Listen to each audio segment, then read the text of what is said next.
Apple and Samsung make some of the best smartwatches you can buy, but how do you decide which one is right for you? This is Apple Watch Series 5 versus Samsung Galaxy Watch Active 2.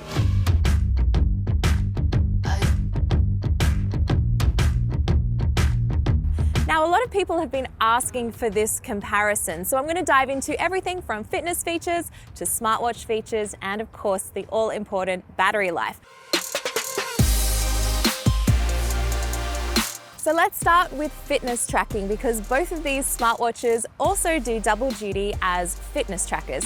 I've used them for several weeks across a variety of different workouts and I've been pretty impressed with the results from both. When it comes to heart rate tracking, I definitely found when I'd started a workout, the Galaxy Watch Active was giving me BPM readings that were maybe 10 or 15 BPM more than the Apple Watch and a little bit higher than I would have expected when I was pretty much doing nothing at the start of the workout. However, once the workout had been going on for a couple of minutes, the Galaxy Watch Active and the Apple Watch were both fairly consistent within about 5 BPM of each other, so I was pretty happy with that results. Both have lots of different workouts that you can track, and I really appreciate that there is a wide variety of exercises available on both. The Galaxy Watch Active was a little bit over-enthusiastic when it came to auto-detecting workouts. Now, both say that they kick in after around 10 minutes of, say, walking or running if you forget to start the activity. I found that when I was looking at the workouts in the Samsung Health app, there were definitely more auto-detected workouts from the Galaxy Watch than there were from the Apple Watch in the activity and health apps. Both have some tools to help you when you are doing outdoor runs to keep an eye on your pace and your general metrics. The Galaxy Watch Active has a running coach that gives you both on-screen cues and in-ear cues to let you know your pace and your BPM. The Apple Watch also has pace alerts to let you know if you're falling below a desired pace that you want to set yourself at the start of the run. I like both of them. They both work pretty well. However, the Galaxy Watch Active has this super robotic voice that speaks in your ear. It's the S Health voice and it's just not very nice. Or the S voice, I think it's called. Not great. Doesn't sound very appealing. So for that reason, I probably just prefer having an alert on the wrist like the Apple Watch, but it's nice that it's there. Both these watches have built-in GPS, so you don't need to take your phone with you when you are on a run to get your pace and distance information.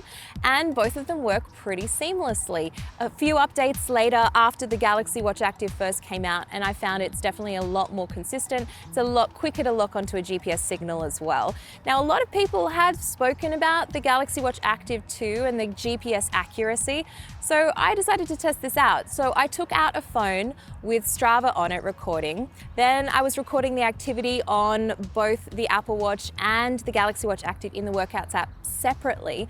And then I synced them all together within Strava and looked at the activities. And I have to say the GPS was fairly spot on for both of them, so I don't think there were too many issues there. The Apple Watch uses a ring-based system to keep an eye on your activity, whereas the Samsung Galaxy Watch Active has a heart-based system. This is really a personal preference. I like the rings a little bit more. It just seems to be a little easier to interpret than the heart-based system.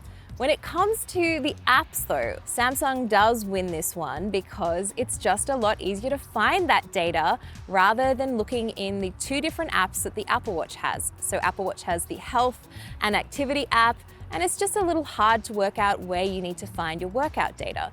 In the Samsung Health app, it's really easy to find. It's fairly consolidated, and you also get a nice breakdown of your heart rate zones, which I really like, and you don't get that in the first-party Apple Watch apps. Let's talk about some of the other health features that these watches can track. The big one is that the Galaxy Watch Active 2 does sleep tracking natively and the Apple Watch Series 5 doesn't. Yes, there are third-party apps, but I want to see it natively on the Apple Watch. The Galaxy has stress tracking. I don't know if you find that useful. I definitely don't. And the Apple Watch has sound detection, gives you an alert if the environment is too noisy, and it also has a decibel reading in it. So I guess if you want to find out the sound level of something else around you, you can do that.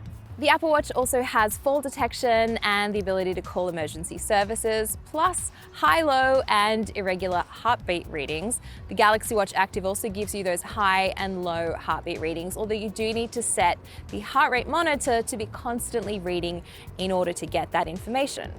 Now let's talk ECG, because both of these watches technically have it. On the Apple Watch Series 5, it's FDA cleared and available in several countries, including the US. The Galaxy Watch Active 2 has ECG, but it's in beta and it doesn't work. There's no way for you as a customer to actually see how it works at the moment. Samsung couldn't give me a timing about when to expect it either, so don't hold your breath.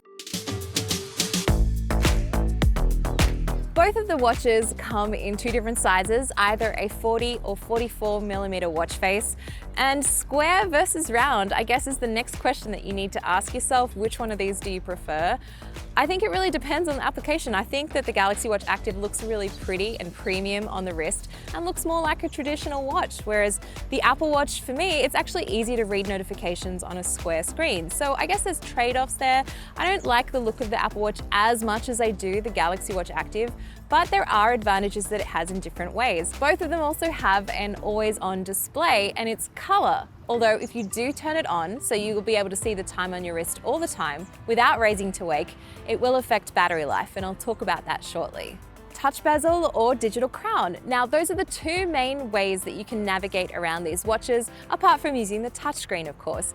I really like the Galaxy Watch Active and the touch bezel. You move your finger around the outside on that bezel and you'll be able to feel some haptic feedback, and it will actually let you know on the screen, of course, what settings you're changing. The digital crown on the Apple Watch is tried and true. It just works all the time, and I really like how you can use it to not only adjust things like changing between menu settings, but also the volume when you are on a workout, for example, and listening to music in the app. So I think they both have their advantages. In terms of actually a quick feature, the digital crown wins it for me, but I just like playing with the touch bezel. It's just a lot of fun. The Galaxy Watch Active comes in an aluminium or a stainless steel finish, whereas the Apple Watch has a couple more. It adds ceramic and titanium, although the cost does go up if you choose those more premium finishes. Both are water resistant to track your swims. And let's talk about watch faces, because for me, this is a very important part of the design in terms of making the watch feel more like your own. The Galaxy Watch Active 2 has a lot more watch faces, including third-party watch faces, whereas the Apple Watch is a lot more limited. Yes, you can customize and add complications and change colors, although I find myself quickly getting bored of those stock watch faces that are on watchOS 6. I would just love to see a third-party watch face or some extra options, whereas the Galaxy Watch Active also lets you do this cool thing where you can take a photo of the outfit you're wearing and it lets you match the watch face colors to the colors of your outfit. Maybe you think it's gimmicky, but I kind of like it. It's kind of my thing.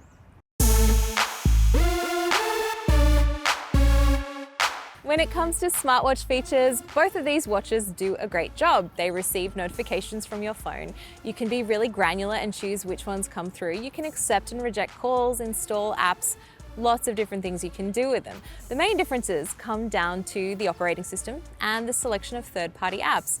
So when it comes to third-party apps, I definitely think that the Apple Watch has a couple more in terms of the selection that you can get.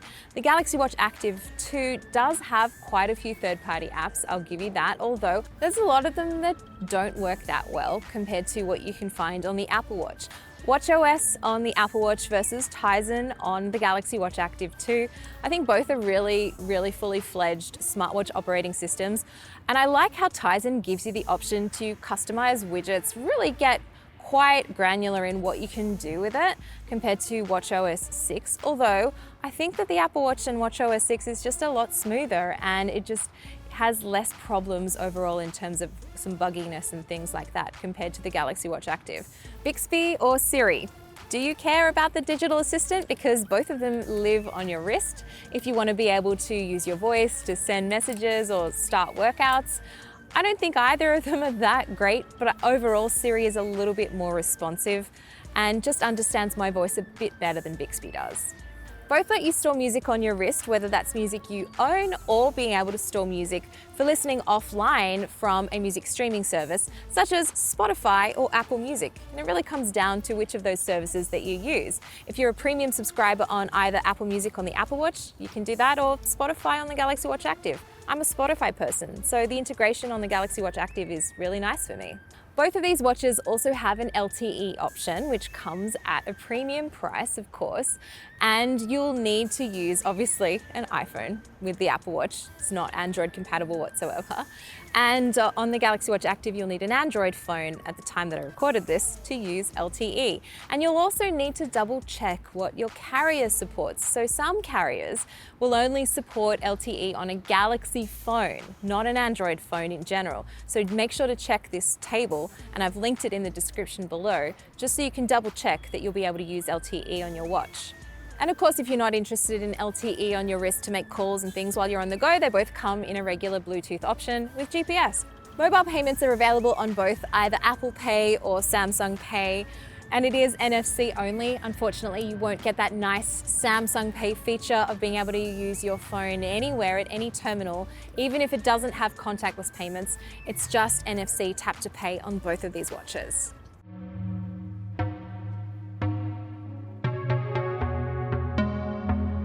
I'm going to be the bearer of bad news and tell you that the battery life on both of these watches is not that great. The Galaxy Watch Active 2 overall has a little bit better of a battery life than the Apple Watch, although there are a couple of caveats there. So let's talk about the always-on display. This obviously affects battery life, and with the Apple Watch, if you have that turned on, you'll only get an entire day's worth of use out of it. That's around 18 hours before you'll need to recharge. On the Galaxy Watch Active 2, you'll get about 1.5 days with the always-on display turned on. With the display turned off, however, it's a little bit of a different story. I managed to get almost 2 days out of the Apple Watch, and the same on the Galaxy Watch Active 2.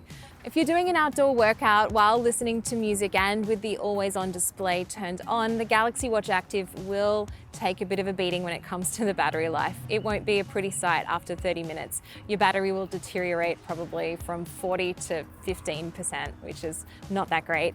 The Apple Watch was a little bit better in terms of managing battery life during a workout and listening to music. It didn't decrease as rapidly, and it still kept pretty consistent overall in terms of that all-day battery life that I mentioned. And it wouldn't be a comparison without talking about price, because there is a fair amount of difference between these two. The Series 5 Apple Watch is $400 for the non-LTE version, $500 with LTE in the US, and that's just the base price. Of course, if you want different finishes, the price goes up. The Galaxy Watch Active is $280 for the base 40mm version without LTE, and that goes up to around $430 plus if you are choosing the LTE version and in a larger size. Overall, I think the decision really comes down to which one is right for you dependent on which phone you have, because if you're an iPhone user, yeah, you can use the Galaxy Watch Active 2, but you won't get as many features, and the experience is just going to be a lot better if you use an Android or specifically a Samsung Galaxy phone. If you have an iPhone, obviously, just get the Apple Watch. It's going to be the better overall experience. Thanks so much for watching, and let me know which one you choose down in the comments below, or leave me a comment with any questions that you have about either of these two watches. And don't forget, check out the full reviews of the Apple Watch Series 5 and the Samsung Galaxy Watch Active 2 right over there.